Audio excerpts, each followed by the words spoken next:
Untuk meyakinkan dirinya bukan vampir, gadis itu menggigit leher seorang anak laki-laki. Hasilnya, anak laki-laki itu dipakukan di dalam peti mati.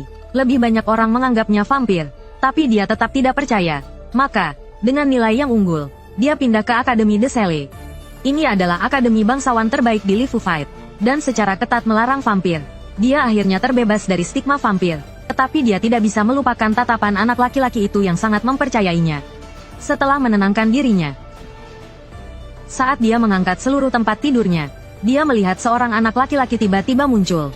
Suho buru-buru menjelaskan bahwa dia bukan vampir, tetapi memikirkan bahwa tidak ada yang akan mempercayainya. Kepercayaan dirinya yang susah payah dibangun langsung runtuh. Air matanya tak terbendung. Namun, anak laki-laki itu berkata, "Aku percaya padamu. Lagi pula, pemeriksaan masuk sekolah kita sangat ketat."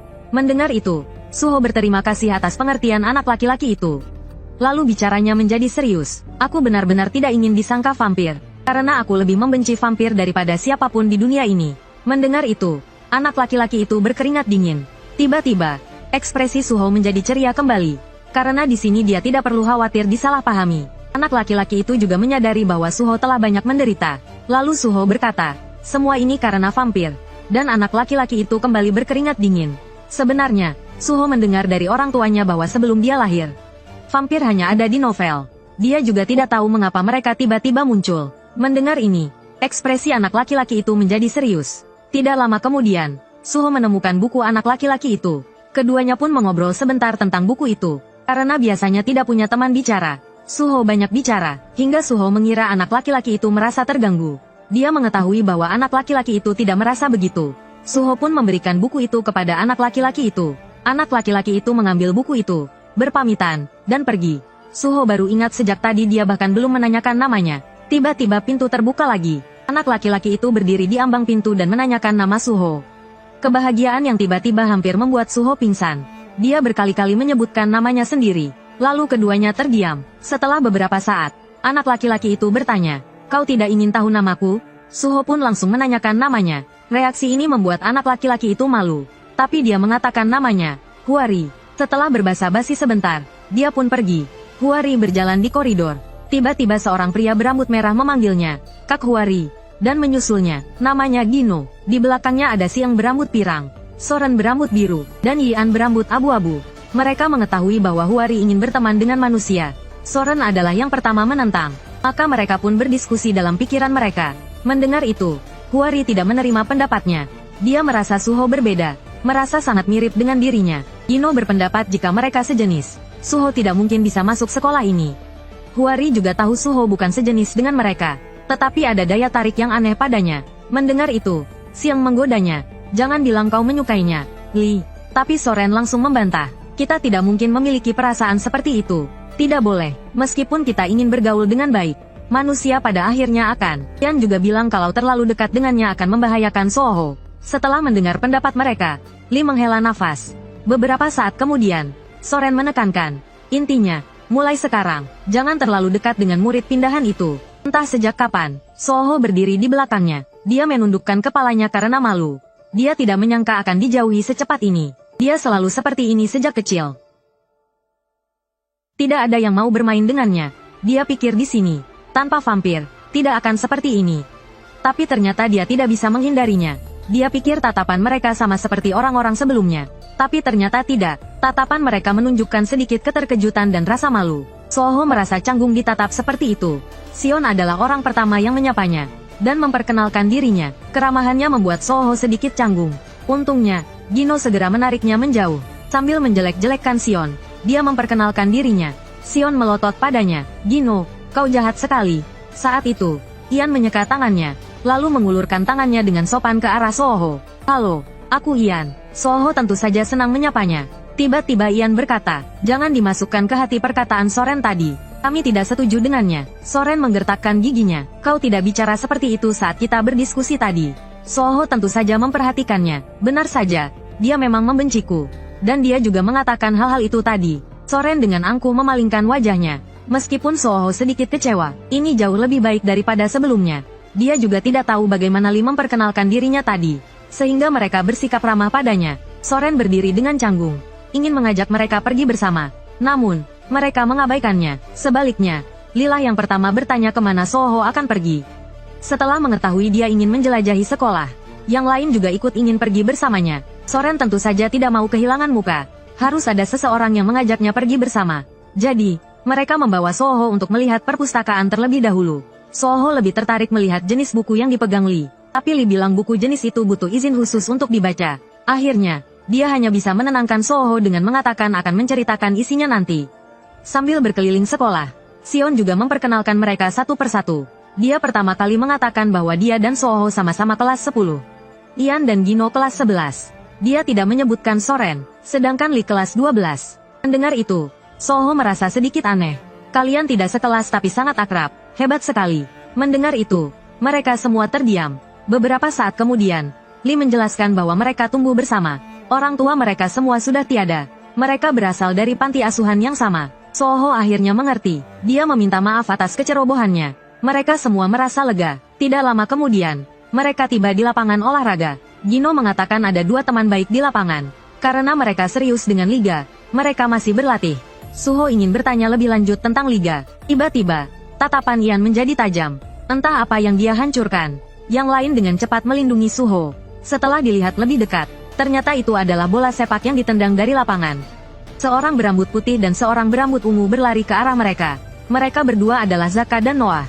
2 dari 7 orang itu. Keduanya melihat Ian. Mereka meminta maaf dan lari. Ian kemudian menoleh untuk menanyakan keadaan Suho. Hori terlihat menangkap Suho. Tiba-tiba, Suho mundur seperti pegas. Wajahnya memerah saat dia berterima kasih kepada mereka. Sebelum Hori selesai berbicara, dia berlari pergi. Mereka pikir dia ketakutan karena bola tadi. Kembali ke depan asrama, jantung Suho masih berdebar kencang. Bagaimanapun, ini pertama kalinya dia dilindungi oleh seorang laki-laki. Tiba-tiba, suara di belakangnya mengejutkannya. Orang itu adalah Soren yang berambut biru. Dia bertanya pada Suho, "Kau tahu namaku?" Sejak Chris meninggal, Suho tidak punya teman lagi. Sampai dia datang ke Akademi De Sele. 7 pria tampan di dalamnya tergila-gila padanya. Yang tidak diketahui Suho adalah Hori dan yang lainnya adalah vampir. Mereka juga penasaran mengapa mereka seperti ini. Mereka merasa tertarik padanya tanpa alasan yang jelas. Padahal Suho bukan dari jenis mereka. Mereka memiliki keinginan untuk membuat semuanya berjalan sesuai keinginannya. Sion mengira ini adalah cinta. Tapi mereka tidak memiliki perasaan seperti itu. Dan mereka merasakan sesuatu yang sangat kuat pada Suho. Bahkan Soren yang sombong pun mencari Suho sendirian. Dia langsung bertanya apakah Suho tahu namanya. Suho merasa merinding ditatap olehnya. Lalu dengan gemetar, dia menyebutkan namanya. Mendengar jawabannya, ekspresi Soren menjadi rumit. Dengan sombong, dia mendengus dan hendak pergi. Tiba-tiba Suho memanggilnya. "Terima kasih tadi." Soren kebingungan. Suho menjelaskan bahwa Soren menariknya saat bola datang. Mendengar itu, Soren langsung malu. "Aku tidak menolongmu, aku hanya membersihkan debu di bajumu." Suho tampak mengerti tapi pura-pura tidak tahu. Kemudian dia ingin mengajak Soren berteman baik. Tapi sebelum dia selesai berbicara, Soren memotongnya. "Jangan berpikir untuk berteman dengan kami. Kami tidak akan berteman dengan orang lain. Terutama kau." Suho hampir mati karena malu. Tanpa sepengetahuannya, Soren masih ada yang ingin dikatakan. Yaitu, Suho memberinya perasaan yang aneh. Semacam daya tarik yang aneh. Untuk mengendalikan keinginannya, dia langsung berbicara kasar dan pergi dengan cepat. Air mata Suho berlinang setelah mendengar itu. Soren langsung terkejut. Suho berkata dengan sedih, "Aku mengerti. Mulai sekarang, aku bahkan tidak akan menyapa kalian."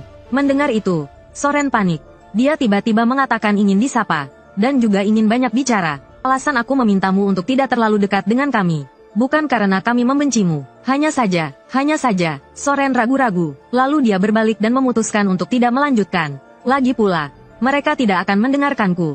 Jadi, jangan terlalu dipikirkan apa yang kukatakan. Aku pergi dulu. Selamat malam." Mendengar ucapan selamat malam, Soho tersenyum kembali. Dia juga mengucapkan selamat tinggal pada Soren. Malam pun tiba. Hari ini adalah hari pertama Soho bersekolah di Akademi De Sele. Tak disangka, saat keluar, dia bertemu Holly. "Soho, ayo kita pergi bersama." Soho terkejut mendengarnya. Sambil berjalan, Holly berkata, "Aku ingin pergi ke kelas bersamamu. Bukankah kita sudah sepakat untuk berteman?" Soho mengira Holly datang karena takut dia merasa canggung. Dia tidak menyangka Holly begitu populer. Tapi itu wajar. Lagi pula, dia tampan dan ramah. Holly menyadari kejanggalan Soho. Dia mendekat ke telinga Soho dan berbisik, "Apa kau merasa tidak nyaman berjalan denganku?" Soho segera menyangkal, "Aku justru khawatir kalian tidak nyaman karena aku. Kalian kan sudah berteman sejak kecil. Kalian pasti tidak suka ada orang baru yang tiba-tiba datang." Holly langsung menyadari kalau Soren telah berbicara dengan Soho. Dia menjelaskan bahwa Soren tidak bermaksud jahat. Lalu dia bertanya apakah Soho punya pertanyaan. Tiba-tiba Holly menutup mulutnya. Kemudian sebuah suara terdengar di kepala Soho. Karena kami punya rahasia. Soho terkejut dan tergagap. Telepati. Holly menjelaskan bahwa itu adalah telepati. Sekarang aku sudah memberitahumu rahasianya. Karena aku percaya padamu. Lalu Holly kembali berbicara seperti biasa dan menyuruh Soho untuk belajar dengan giat. Soho butuh waktu lama untuk menenangkan diri. Kelas 10-1. Xian senang sekali sekelas dengan Soho. Dia langsung menunjuk kursi di sebelahnya dan menyuruh Soho duduk di sana. Namun, jelas ada orang yang duduk di sana. Xian melambaikan tangannya, menandakan tidak apa-apa. Soren bisa pindah ke tempat duduk lain. Soho merinding. Dia langsung menoleh. Dia melihat Soren berdiri dengan wajah kesal. Setelah seharian sekolah, Holly dan yang lainnya berinisiatif membantu Soho membereskan kamarnya. Mereka menyuruh Soho untuk duduk dan beristirahat saja. Tapi Soho menolak. Dia langsung mengangkat peti kayu di lantai. Ian ingin menghentikannya, tapi sudah terlambat. Saat kain penutup peti jatuh, Soho akhirnya melihat isi di dalamnya. Dia tercengang. Ian kemudian menjelaskan bahwa itu adalah barbel seberat 100 kg. Mendengar itu, Soho semakin terkejut. Untuk sesaat, kamar itu hening seperti kuburan. Holly adalah orang pertama yang memecah keheningan itu. Dia menyuruh Soho memberikan barbel itu padanya, dan dia mengangkatnya dengan mudah. Dia menenangkan Soho dengan telepati. Tidak apa-apa, Soho, lihat. Aku juga punya kemampuan ini. Jadi, apa kau akan takut dan membenciku? Soho segera menggelengkan kepalanya, melihat keduanya berdiri mematung. Seolah langsung sadar kalau Dori dan Suho sedang bertelepati. Ekspresi yang lain juga menjadi serius. Namun, Dori malah mengakuinya dengan santai. Lalu dia bertanya pada Suho, kau akan merahasiakan ini, kan? Mendengar itu, Suho segera berjanji untuk tidak memberitahu siapapun. Keduanya pun menganggap itu sebagai pertukaran rahasia. Lalu Suho mengatakan telepati mereka hebat. Tiba-tiba, Xiang muncul dan membuatnya kaget. Xiang terlihat sangat bangga. Lihat, aku bisa menempel di dinding. Ian juga mulai bermain-main dengan barbel. Gino mengulurkan tangannya yang hangat ke arah Suho. Kalau tanganmu dingin, bilang saja padaku. Melihat mereka bertingkah aneh, seolah hanya bisa menggertakkan giginya. Saat dia membuka matanya, dia melihat Suho menatapnya dengan mata berbinar. Apa lihat-lihat, aku tidak punya hal seperti itu. Suho terlihat sedikit kecewa. Melihat itu, wajah seolah memerah. Aku juga punya, tapi aku tidak akan menunjukkannya padamu. Setelah mengatakan itu, dia segera keluar untuk menghindari rasa malu. Dia tidak langsung pergi, melainkan mendengarkan suara tawa dari dalam ruangan. Tak lama kemudian, kamarnya sudah rapi. Setelah mengantar mereka pergi, Suho menghela nafas sendirian. Senangnya bertemu dengan teman-teman sebaik ini, dan mereka semua punya kemampuan khusus. Kenapa mereka semua punya kemampuan yang begitu ajaib, ya? Jangan-jangan mereka. Suho langsung membuang pikiran itu, karena dia sendiri pernah dituduh secara tidak adil sejak kecil. Dia tidak boleh seperti orang-orang yang menuduh orang lain tanpa bukti. Lagi pula, Dori adalah orang kedua yang mempercayainya. Dia juga harus mempercayai Dori. Suho tiba-tiba merasa dia tidak lagi sendirian. Teman-teman barunya ini sama seperti dirinya. Sementara itu, di dekat tembok sekolah, beberapa pria berbadan tegap memanjat masuk ke sekolah. Mereka menggerutu. Di mana para vampir itu? Beberapa menit kemudian, Suho berjalan di halaman sekolah sambil membawa sampah.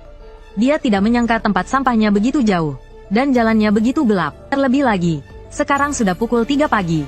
Suasana ini mengingatkannya pada perkataan kepala sekolah. Belum lama ini terjadi kasus pembunuhan di dekat sini.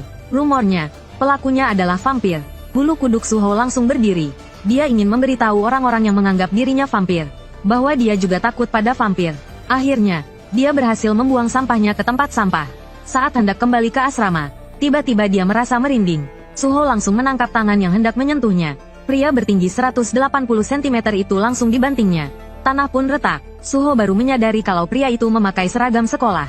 Sebelum sempat berpikir, dua teman pria itu sudah datang. Pria berambut pirang marah dan menunjukkan cakarnya. Suho tetap tenang dan mengepalkan tangannya.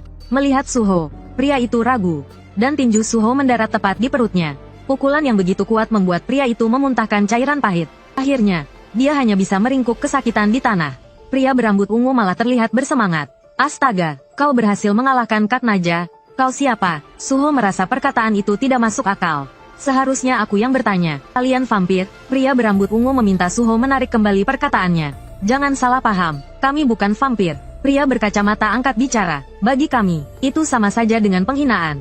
Sepertinya mereka semua membenci vampir. Kan, yang dipukuli sebelumnya juga mengatakan mereka paling membenci vampir. Karena memiliki kesamaan, mereka segera menyelesaikan kesalahpahaman. Para pria itu memperkenalkan diri, dan memberitahu Suho bahwa mereka adalah siswa sekolah Yu Cheng. Mereka datang ke sini untuk mencari seseorang. Sudah kuduga, ada bau menjijikkan di sini. Zack dan Noah tiba-tiba muncul di samping Suho. Apa yang kalian lakukan mengerubungi seorang gadis di tengah malam begini? Suasana yang tadinya tenang menjadi tegang. Untungnya kan masih cukup rasional. Ada siswa di sekolah kami yang terbunuh. Berkaitan dengan kasus pembunuhan vampir sebelumnya. Zack berkata dengan nada meremehkan. Lalu apa hubungannya dengan kami? Mungkin kalian yang membunuh para siswa itu. Taho langsung tersinggung dengan sikapnya. Zack dan Noah bersiap untuk bertarung. Bisakah kau bertanggung jawab atas perkataanmu itu? Zack tidak gentar. Kalian memilih datang saat bulan purnama. Karena tahu kalian tidak bisa mengalahkan kami di waktu biasa, kan? Setelah itu, kedua belah pihak saling menyerang. Terdengar teriakan hentikan. Suho berdiri di antara mereka. Hentikan, jangan berkelahi. Sekarang mereka tidak bisa berkelahi lagi. Dengan kekuatannya, Suho berhasil menahan keduanya. Noah datang dan menjelaskan kepada Suho bahwa ia ingin membantunya. Suho mengatakan bahwa tadi hanya kesalahpahaman kecil. Saat itu, Zack dan Noah menyadari bahwa mereka ditahan. Sebelum mereka sempat berpikir, Worry datang menghampiri. Kalian sedang apa di sini selarut ini? Wajah orang-orang dari sekolah Yu Cheng menjadi serius. Kalian semua menjauh dari Suho. Lalu Worry berjalan ke arah Suho dan berkata dengan lembut. Suho, kau tidak apa-apa. Sambil berkata begitu, ia mendorong Suho untuk kembali. Tapi mereka tidak berniat membiarkan mereka pergi begitu saja. Melihat itu, Worry berbalik dengan wajah marah. Aku tidak ada urusan dengan kalian. Cepat pergi dari sekolah kami.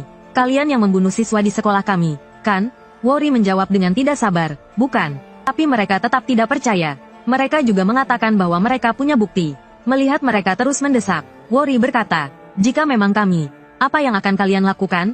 Apa yang bisa kalian lakukan? Tiba-tiba aura kuat terpancar dari tubuh Worry. Suho yang berada di sampingnya tercengang. Taho yakin bahwa Worry dan yang lainnya pelakunya. Saat ini, Worry penuh dengan niat membunuh. Suho buru-buru mencegahnya untuk menyerang. Ia juga membujuk Taho dan yang lainnya. Worry baru menyadari bahwa ia telah kehilangan kendali. Maaf, Suho, aku tidak akan berkelahi. Dengan tenang, ia berkata kepada mereka, aku tahu kenapa kalian curiga sama kami. Tapi sungguh, bukan kami. Percaya atau tidak, setidaknya jangan bertengkar di sini. Kalian tidak lihat Suho ketakutan? Mendengar itu, Lee dan yang lainnya merasa tak enak untuk melanjutkan perkelahian. Kalau kalian mau bertanding, tunggu saja sampai Liga Malam. Saat itu, kita bisa bertanding secara sportif di lapangan. Lee ragu sejenak, lalu berkata, Suho, hari ini aku melepaskan mereka demi kamu. Maaf sudah membuatmu takut tadi. Setelah mengucapkan kata-kata kasar, mereka pergi dengan marah. Tiba-tiba, Jin merasakan sesuatu. Tak lama kemudian, ia menyuruh yang lain pergi dan mencari Solen sendirian. Seperti yang diketahui, manusia serigala dan vampir adalah musuh bebuyatan. Namun, Solen adalah blasteran keduanya. Sebenarnya, ia baru saja mengetahui hal ini. Ia tak menyangka orang lain akan langsung mengetahuinya. Orang itu adalah Jin, manusia serigala dari sekolah Yu Cheng. Ia juga penasaran mengapa ada makhluk seperti itu. Tapi Solen tidak berniat memberitahunya. Jin pun tidak memaksa. Ia kemudian membahas kasus mengerikan yang menimpa seorang siswa di sekolah mereka belum lama ini.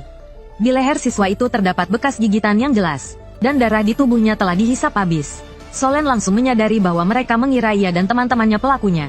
Tak disangka, mereka malah menuduhnya. Meskipun kami memang punya dorongan itu, bukankah kalian, manusia serigala, juga sama, terutama di malam bulan purnama seperti ini? Jin mengakui bahwa mereka memiliki dorongan naluri yang kuat. Tapi meskipun begitu, kami tidak akan pernah menyakiti manusia. Solen mengatakan bahwa pihaknya juga sama. Tapi vampir lain mungkin tidak seperti kami. Jin merasa curiga dengan pernyataan itu. Setelah ragu sejenak, Solen akhirnya mengungkapkan kebenarannya. Ternyata, Solen dan teman-temannya seperti baru terbangun dari mimpi yang panjang. Mereka juga tidak mengerti keberadaan mereka sendiri. Jadi, Solen bahkan tidak tahu mengapa ia memiliki darah manusia serigala. Meskipun orang lain menganggap mereka sejenis dengan vampir biasa, mereka sendiri tidak berpikir demikian. Setelah mendengarkan, Jin merasa sedikit simpati pada Solen. Mungkin karena separuh darah manusia serigalanya, Solen juga tidak terlalu membenci Jin. Namun, saat ia mengulurkan tangan, Jin dipanggil oleh teman-temannya. Di sisi lain, Lee baru saja mengantar Suho ke asramanya. Suho akhirnya punya waktu untuk berkenalan dengan Zaka dan Noah. Keduanya menatap Suho dengan terpesona. Setelah Suho mengucapkan selamat malam dan masuk ke kamarnya, barulah mereka bertanya kepada Lee tentang identitas Suho. Mereka berkomunikasi dengan Lee menggunakan telepati. Kami bergegas ke sana karena merasakan fluktuasi energi. Dan kami melihat Suho melawan 3 atau 4 manusia serigala sendirian. Itu pertama kalinya aku merasakan fluktuasi energi yang begitu kuat. Noah menambahkan, saat kami akan berkelahi, hanya karena satu kata dari Suho, aku merasa tidak bisa melawannya. Hal ini membuat mereka berpikir bahwa Suho adalah sesepuh dari klan mereka. Setelah mendengar itu, Lee menjelaskan bahwa Suho bukanlah bagian dari klan mereka. Sebaliknya, ia sangat membenci vampir. Saat itu, Suho sedang memikirkan kejadian yang baru saja terjadi. Ia tidak mengerti mengapa ia mengatakan bahwa Lee dan yang lainnya adalah pelaku. Ditambah dengan cerita kepala sekolah tentang kasus yang dilakukan oleh vampir, ia pun mulai curiga dengan identitas Lee dan teman-temannya.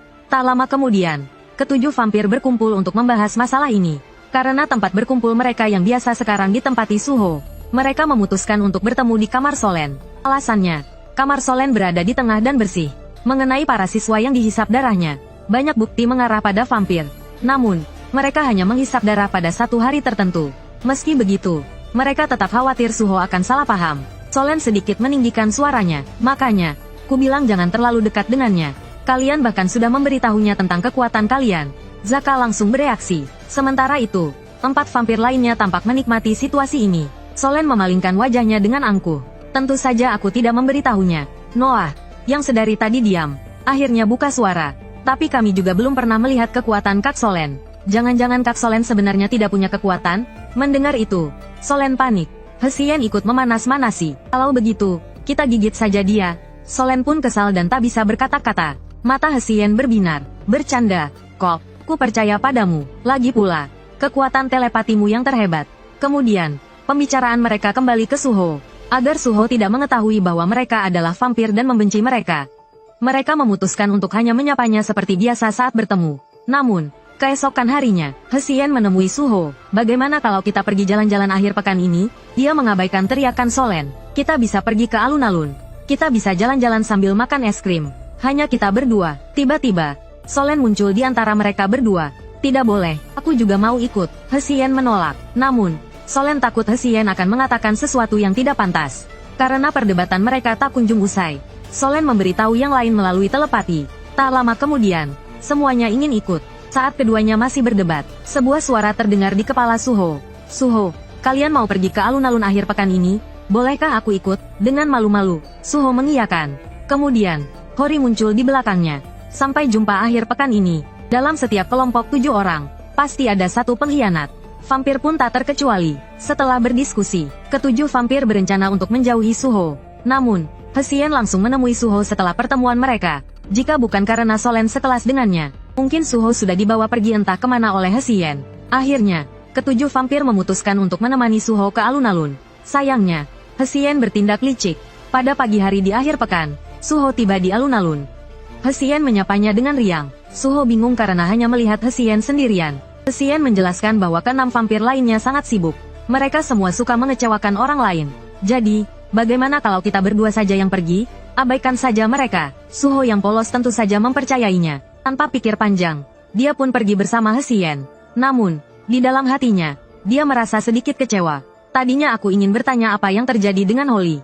Tapi kupikir lebih baik tidak. Aku tidak bisa mengganggunya. Sepanjang jalan, aku terus cemberut. Tiba-tiba aku ingat kalau aku bisa terhubung dengan Holly secara telepati. Namun, aku baru menyadari kalau Holly tidak menghubungiku. Aku juga tidak bisa menghubunginya. Hal ini membuatku merasa sedikit kecewa. Saat aku melamun, Sen sudah membeli es krim. Sen memamerkan gigi depannya dengan bangga. Aku minta ekstra banyak dari penjualnya. Suho langsung merasa tersanjung. Saat Sen sedang menikmati momen berdua, dia mendengar teriakan Ian di kepalanya. Sen, kau di mana sekarang? Bukankah kita janjian jam 7? Sekarang baru jam 5. Kau kemana? Mendengar itu, Sen tetap tenang. Aku memang bilang jam 5. Kalian semua mengecewakan Suho, kecuali aku. Kalian sangat mengecewakan. Solen semakin marah. Dia mengancam tidak akan melepaskan Sen. Sen tampak tidak peduli. Silakan saja kalau berani. Sebentar lagi kita akan naik perahu. Hajar aku di laut sana. Suho memperhatikan ekspresi Sen yang beragam. Dia tidak tahu kalau Sen sedang berbicara dengan orang lain. Setelah beberapa saat, Suho berkata, "Terima kasih, Sen. Kau pasti sibuk, kan? Tapi kau masih menemaniku." Mendengar itu, Sen tersipu malu. Mungkin karena aku perhatian. Kemudian Suho mengatakan ini pertama kalinya dia ke alun-alun. Karena dia selalu takut pada tempat ramai. Sen melihat kekhawatirannya. Kalau begitu, ayo naik perahu. Tidak banyak orang di laut. Dan kalau kita berangkat sekarang, kita bisa melihat matahari terbenam. Lalu dia menyuruh Suho menunggunya sementara dia membeli tiket. Suho pun duduk dengan patuh. Suho, suara Holly terdengar di kepalanya. Apa kau sekarang di alun-alun? Suho merasa sedikit senang. Bukankah kau ada urusan mendesak hari ini? Mendengar itu, Holly terdiam sejenak. Bukan urusan mendesak, tapi urusan penting. Suho penasaran dan bertanya apa urusannya. Dua kata sederhana itu membuat wajah Suho memerah. Dengan gugup, dia makan es krimnya dengan lahap. Kukira kau tidak suka bercanda. Holly mengatakan kalau dia tidak bercanda. Suho tidak percaya, dan tidak tahu harus berkata apa. Lalu Holly memintanya untuk menunggu. Dia juga meminta maaf karena membatalkan kencan mereka. Suho terdiam sejenak lalu menerima ajakannya dengan malu-malu. Tiba-tiba dia ingat kalau Sen sedang membeli tiket perahu. Lalu dia pergi ke loket tiket untuk mencegah Sen membeli tiket. Atau membeli satu tiket lagi. Saking senangnya, dia tidak menyadari ada sepasang mata merah darah di gang. Tiba-tiba, sebuah tangan kering kerontang muncul.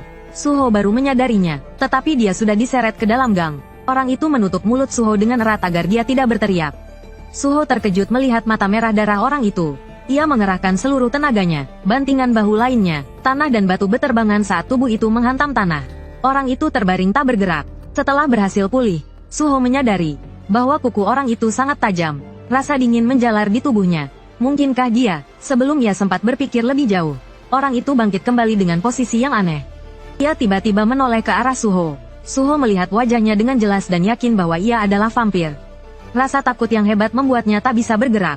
Ia hanya bisa melihat vampir itu berjalan mendekatinya selangkah demi selangkah. Vampir itu tiba-tiba membuka mulutnya lebar-lebar. Tiba-tiba, Hyeon muncul dan membantingnya ke dinding.